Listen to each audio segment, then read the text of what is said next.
9-10 साल की उम्र में जब मैं था तब मेरे पिताजी का बिजनेस पूरी तरह से फेल हो गया। मेरे आसपास के लोग कहते थे कि तुम ऐसा क्यों सोच रहे हो, you have a good career. लेकिन कहीं ना कहीं मेरे दिमाग में ये बात थी कि मुझे कुछ बड़ा करना है जिससे सोसाइटी पर बेस्ट इंपैक्ट आए। दिल्ली की तंग गलियों में, पटेल नगर और राजेंद्र की गलियों में पहुंच गया। 8x8 का एक कमरा जिसमें सूरज की रोशनी भी नहीं आती थी, वहां पर रहकर पढ़ाई करता था। मेंस की तैयारी कर रहा हूँ, मेंस के लिए मेरा क्वालिफिकेशन भी हो गया, प्रीलिम्स इज क्लियर्ड। मेंस देने में जाता हूँ और उस वक्त मेरा एक्सीडेंट हो जाता है। लेकिन बेबस और हताश होना ये मेरे जीवन के आदर्शों में स्थान रखते ही नहीं है। दोस्तों, मेरा नाम है डॉक्टर महिपाल सिंह राठौड़। अक्सर ये लाइन आप मुझे पाथफाइंडर चैनल पर कहते हुए सुनते होंगे, लेकिन आज मैं जोश टॉक्स के चैनल पर अपने जीवन की कहानी बताने आप सबको यहां पर आया हूं। मेरा जन्म राजस्थान के एक आर्थिक रूप से संपन्न और समृद्ध परिवार में हुआ था। सब कुछ बहुत अच्छा था। पापा का एक बिजनेस था, हमारा एक बड़ा सा घर था और बचपन बड़े स्मूथली बीत रहा था। मुझे पढ़ाई का बहुत शौक था और 10-11 की उम्र से मैं अखबार भी पढ़ने लगा था। करंट अफेयर्स में काफी इंटरेस्ट था। क्रिकेट खेलने का भी बड़ा शौक था। तो यूं ही क्रिकेट खेलते हुए और पढ़ाई करते करते अच्छे से बचपन बीत रहा था। लेकिन वो कहते हैं ना कि जैसे मूवी के प्लॉट में एक ट्विस्ट ना आए तब तक मूवी इंटरेस्टिंग नहीं होती, वैसे ही हमारी कहानी में भी एक बहुत बड़ा ट्विस्ट आने वाला था। 9-10 साल की उम्र में जब मैं था तब मेरे पिताजी का बिजनेस पूरी तरह से फेल हो गया। हमें अपना घर बेचना पड़ा और एक किराए के घर में शिफ्ट होना पड़ा।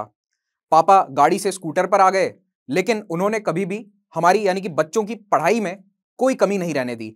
अच्छे से अच्छे स्कूल की फीस देना, हमारी पढ़ाई पर पूरा खर्चा करना और पूरा ध्यान देना, ये उन्होंने इंश्योर किया और इसके लिए मैं अपने माँ बाप का हमेशा शुक्रगुजार रहूंगा। और वो कहते हैं ना कि जब तक कठिनाइयां नहीं आए तब तक जीवन में लड़कर कुछ नया करने का, कुछ बड़ा करने का जज्बा पैदा नहीं होता। तो ये वाली कठिनाइयां भी कुछ उसी प्रकार की थी। हमारा जीवन पूरी तरह से बदल गया था, लेकिन अभी भी पढ़ने में वही मजा है, लाइफ में वही सक्सेस के लिए आग जो लग रही है वो अब और ज्यादा बढ़ती जाती है। तो उस समय, आज से 20 साल पहले की बात है, तब भारत में बच्चे केवल इंजीनियर या डॉक्टर बनने का सपना देखते थे। तो मैं भी उन्हीं में से एक था और मैंने सपना देखा डॉक्टर बनने का। और डॉक्टर बनने के लिए या इंजीनियर बनने के लिए एक ही जगह होती थी उस समय, कोटा जाकर आपको पढ़ाई करनी पड़ेगी। तो मैं भी पहुंच जाता हूं कोटा, और कोटा का वो धाम जहां पे हर बच्चे को जाकर मंदिर में घंटी बजानी पड़ती है और तपस्या करनी पड़ती है उन किताबों की, वो काम मैंने भी किया। कोटा में पढ़ने के बाद मैंने दाखिला लिया देश के सबसे बेहतरीन डेंटिस्ट्री के इंस्टीट्यूट में। आई ज्वाइंड बीडीएस कोर्स और कॉलेज एक बहुत ही अच्छा समय बीता। वहां पर मैंने अपनी प्रतिभा को पहचाना, what kind of skill set that I can develop, ये मुझे कॉलेज में जाकर पता चला। क्योंकि कॉलेज में आपको बहुत सारी एक्स्ट्रा करिकुलर गतिविधियों को करने का मौका मिलता है। मैंने डिबेट्स में पार्ट लिया, उससे मुझे पता चला कि मैं बोलने में अच्छा हूं या और अच्छा बन सकता हूं। मैंने कई प्रोजेक्ट्स को लीड किया, उससे मुझे पता चलता है कि कैसे ऑर्गेनाइजेशन स्किल सीखी जाती है, कैसे लीडरशिप क्वालिटीज डेवलप होती हैं। तो पढ़ाई के साथ साथ मेरा रुझान इन एक्स्ट्रा करिकुलर गतिविधियों में भी रहता है और मैंने इन सभी प्रोजेक्ट्स में दिलो जान लगाकर काम किया। पढ़ाई भी अच्छी चल रही थी, डेंटिस्ट और डॉक्टर बनने का जो पूरा सपना है वो पूरा हो रहा था। लेकिन कॉलेज के फाइनल ईयर आते आते मुझे ये लगने लगा कि एक 9 to 5 जॉब या एक बेसिक फाइनेंशियल सिक्योरिटी जो डॉक्टर बन के आपको मिल जाती है, उससे शायद मैं संतुष्ट नहीं हो सकता। और ये बड़ा अजीब सा विचार था। मेरे आसपास के लोग कहते थे कि तुम ऐसा क्यों सोच रहे हो, you have a good career, अच्छे से आप क्लिनिक खोलिए, आप बढ़िया सेवा कीजिए and you have a good financial security as well. लेकिन कहीं ना कहीं मेरे दिमाग में यह बात थी कि मुझे कुछ बड़ा करना है जिससे सोसाइटी पर बेस्ट इंपैक्ट आए। एक 9 to 5 जॉब से मैं सेटिस्फाई नहीं हो सकता। I was hello bent on this idea by the time I completed my graduation. तो जैसे ही मैं डॉक्टर बना, मैंने ठान लिया था उस समय तक कि मैं आईएएस की तैयारी करूंगा, क्योंकि वो एक ऐसी नौकरी है जिससे आप देश में, समाज में बहुत बड़ा परिवर्तन ला सकते हैं। I know it's a very clichéd thing, but ये सच है, ये बिल्कुल सच है। तो मैं आईएएस की तैयारी करने के लिए आ गया दिल्ली। तो जैसा कि दिल्ली में यूपीएससी की तैयारी में होता है, वो सभी संघर्ष मुझे भी झेलने पड़े। तो कहां मैं एक कॉलेज के खुले बड़े मैदान वाले कैंपस से दिल्ली की तंग गलियों में, पटेल नगर और राजेंद्र की गलियों में पहुंच गया। 8x8 का एक कमरा जिसमें सूरज की रोशनी भी नहीं आती थी, वहां पर रहकर पढ़ाई करता था। अब जब मैं 25 साल का हो गया तो मेरे मन में एक जिम्मेदारी का बोझ आता है। ये जिम्मेदारी का बोझ कोई माँ बाप बताते नहीं है या कोई परिवार अपने बच्चे पर डालता नहीं है, लेकिन वो उम्मीदें आंखों से झलकती है कि बेटा कुछ तो तुम बन जाओ, कुछ अपना कमाई लाओ, अपने से जीवन जियो। और ये उम्मीदें माँ बाप की बिल्कुल सही हैं, इसमें कुछ गलती नहीं है। लेकिन अब 25 की उम्र में मैं यूपीएससी की तैयारी कर रहा हूं, मेरे पास अपने आप को सस्टेन करने का कोई तरीका नहीं है। मैं अभी भी घर से पैसे ले रहा हूं। तो अब मेरे अंदर एक छोटी सी ललक जागती है, I will do something that will sustain me in Delhi, मुझे घर से पैसा ना लेना पड़े। उसके लिए मुझे बेस्ट चीज दिखी, जब मैंने आसपास एक्सप्लोर किया तो ये समझ में आया कि पढ़ाना एक ऐसा प्रोफेशन हो सकता है जिसमें आप अपनी भी नॉलेज को एनहांस कर रहे हैं, अपनी नॉलेज को और ज्यादा बर्निश कर रहे हैं, पॉलिश कर रहे हैं, और साथ साथ में आप अपने आप को सस्टेन भी कर लेंगे और कहीं जाने की भी जरूरत नहीं है। वही राजेंद्र नगर वाला जो एरिया है जहां कोचिंग्स होती हैं, यहीं पर आप अपने आप को सस्टेन कर सकते हैं। तो मैंने ऑफलाइन इंस्टीट्यूट्स में पढ़ाना शुरू किया, पार्ट टाइम पढ़ाना स्टार्ट किया। यह बात है 2015 की। लेकिन धीरे धीरे पढ़ाते पढ़ाते मुझे मजा आने लगा। मुझे लगा कि ये जो पढ़ाने का एक आनंद है, जब स्टूडेंट की आंखों में ये दिखता है कि उसे वो कॉन्सेप्ट समझ में आ गया है, वो ललक, वो आंखों में स्पार्कल एक बहुत ही अलग भावना है और उसको शायद कोई शब्द डिस्क्राइब नहीं कर सकता। वो भावना केवल एक टीचर समझ सकता है या फिर वो स्टूडेंट समझ सकता है जिसे वो कॉन्सेप्ट उस वक्त समझ में आया। तो पढ़ाने में मुझे वो स्पार्क महसूस हुआ एज ए टीचर। लेकिन मेरा फोकस अभी भी यूपीएससी एग्जाम था और मैं मेंस की तैयारी कर रहा हूं। मेंस के लिए मेरा क्वालिफिकेशन भी हो गया है, प्रीलिम्स इज क्लियर्ड। मेंस देने में जाता हूं और उस वक्त मेरा एक्सीडेंट हो जाता है। तो शायद तकदीर को कुछ और ही मंजूर था। अब इस एक्सीडेंट के कारण मैं 1.5 महीने तक बिस्तर पे पड़ा हूं, पांव में प्लास्टर बंधा हुआ है and I can do nothing. लेकिन बेबस और हताश होना ये मेरे जीवन के आदर्शों में स्थान रखते ही नहीं है। तो उस 1.5 महीने के टाइम पीरियड में मैंने ये सोचा कि किस प्रकार से अपने इस टाइम को बेस्ट यूटिलाइज किया जाए। उस समय मैंने अपने लाइफ का पहला ऑनलाइन कोर्स रिकॉर्ड किया। यह बात है 2016 की शुरुआत की। We recorded a lecture online courses और उस कोर्स को बहुत अच्छा रिस्पॉन्स मिलता है।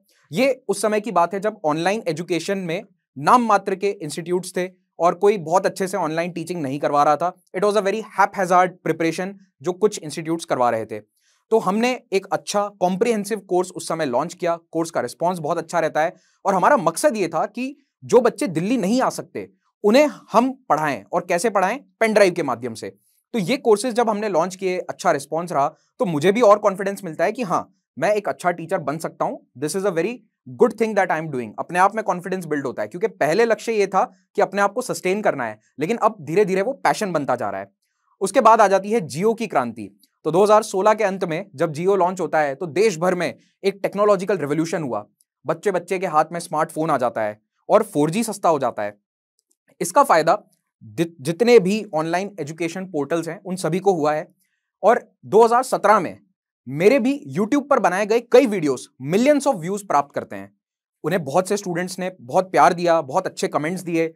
ऐसे कमेंट्स आए कि सर ये कभी समझ में नहीं आया था, कितने ही जगह पढ़ लिया, आपकी बात समझ के या आपकी लेक्चर को सुनकर ये टॉपिक आज हमें समझ में आया है। तो जब मिलियंस ऑफ व्यूज आते हैं, कई वीडियोस वायरल हो गए, तब मुझे भी और ज्यादा कॉन्फिडेंस आता है कि yes, I am a good teacher and I can do much much better in this field. मैं और भी इस फील्ड के अंदर बड़ा कर सकता हूं, अच्छा कर सकता हूं और ज्यादा लोगों तक पहुंच सकता हूं। तो इसी के साथ ऑनलाइन एजुकेशन की दुनिया में हमने और ज्यादा काम करना स्टार्ट कर दिया। और ये वो समय है जब ऑनलाइन एजुकेशन में ज्यादा गाइडेंस अवेलेबल नहीं थी। तो 2017 में मेरा टीचिंग करियर अच्छा चल रहा है, लेकिन याद रखिए मैं अभी भी एक एस्पिरेंट वाले सोच में था।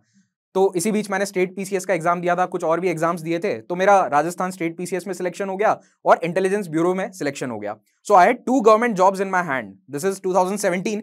2 सरकारी नौकरियां हाथ में है और घर वालों का या समाज का कहीं ना कहीं ये प्रेशर रहता है कि बेटा आप सरकारी नौकरी कर लो, स्टेबिलिटी है लाइफ में। लेकिन मेरे सामने सवाल था कि स्टेबिलिटी या पैशन, और मैंने पैशन को चुना। और याद रखिए ये वो समय है जब ऑनलाइन टीचिंग के फील्ड में हमारे पास कोई गाइडेंस अवेलेबल नहीं है। तो मैंने बहुत जगह से गाइडेंस ढूंढने की कोशिश भी करी कि कोई मुझे बता दे, कोई सीनियर हो, कोई टीचर हो जो बता दे कि किस तरह से इस फील्ड में आगे बढ़ा जाए, लेकिन गाइड करने वाला कोई नहीं था। यहां से कहानी आगे आती है कोविड के समय पे। 2020 का टाइम पीरियड है, सब कुछ अच्छा चल रहा था, लेकिन मार्च 2020 ने हमारी दुनिया को हिलाकर रख दिया। पूरी दुनिया थम सी गई, लॉकडाउन लग गए और सभी के मन में एक डर था कि क्या होगा। लेकिन ये वो समय था जब ऑनलाइन एजुकेशन के फील्ड में क्रांति आ जाती है। अचानक से हमें वो लोग देखने लगे जो पहले कभी भी ऑनलाइन वीडियोस को नहीं देखते थे, यूट्यूब पे पढ़ने नहीं आते थे, वो लोग भी यूट्यूब पे हमारे वीडियोस देख रहे हैं, लेक्चर्स को अटेंड कर रहे हैं। पूरी दुनिया में जितने भी क्लासरूम्स हैं वो ऑनलाइन शिफ्ट हो गए, चाहे वो स्कूल्स के हो क्लासेस या कॉलेजेस के क्लासेस हो, एवरीथिंग वाज कमिंग ऑनलाइन। और मेरे वीडियोस को ना केवल स्टूडेंट्स या एस्पिरेंट्स बल्कि उनके माँ बाप, छोटे भाई बहन सभी देखने लगे। उनके कमेंट्स आते थे कि ये टॉपिक हम समझना चाहते थे, आज समझ में आ गया। इन कमेंट्स को पढ़कर या उन मैसेजेस को पढ़कर जो खुशी मिलती है, उससे बेहतर मुझे जीवन में कोई सुख आज दिन तक नहीं मिला है। That is the best happiness that a teacher can get. मैंने जीवन में हर वो क्लीशेड चॉइस अपनाई जो एक नॉर्मल मिडिल क्लास का लड़का अपना सकता है, चाहे वो डॉक्टर बनना हो, चाहे वो आईएएस बनना हो, और हर पड़ाव पे मैंने अपना एक अलग रास्ता निकाला और उस रास्ते पर मैं सफल हुआ हूं। तो आप अगर एक सीख मेरे इस जीवन की स्टोरी से लेकर जाना चाहते हैं तो यही है कि मेहनत करना ना छोड़ें एंड कीप ट्राइंग थिंग्स। आप सक्सेसफुल जरूर होंगे। क्योंकि आप जोश टॉक्स देख रहे हैं तो जाहिर सी बात है कि आप अपनी जिंदगी में कुछ बड़ा करना चाहते हैं और वो सारे स्किल्स सीखना चाहते हैं जिनसे आप अपने सपने पूरे कर सकें।